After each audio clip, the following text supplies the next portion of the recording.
Hello, काळजी करू नकोस तू. गाडीत बसलो, स्टार्टर मारवले, डायरेक्ट तिथं जातो, तिथनं काय असेल ते घेतो, डायरेक्ट घेऊन येतो. घेतलो की तुला हॉर्न मारतो, खाली ये, सगळं वाढदिवसाचं नियोजन मी करतो. बाकीची काळजी तू काय करू नको. संध्याकाळी तुला सांगतो, सगळ्या पोरांना सांगितलंय तुझा वाढदिवस असला जल्लोषात साजरा करायचा.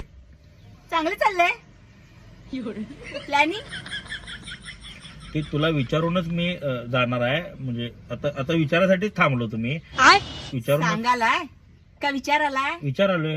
होय, जायचं नाही. मग सांगालोय. होय, सांगा तुम्ही सांगणार, आम्ही ऐकणार.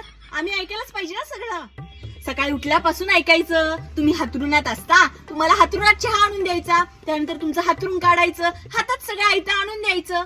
मुलांचं बघायचं, आई वडिलांचं बघायचं, पाहुणे मंडळींचं बघायचं, देवाणघेवाण बाजार काय हाय नाही ते आम्हीच बघायचं. सगळ्या संसाराचा रहाट राडा.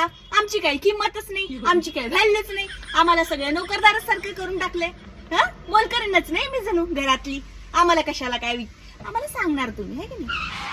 हॅलो, हा, यायला मला जमत नाही. बायको छातीत दुखायलाय, एमआरआय काढायला चाललोय.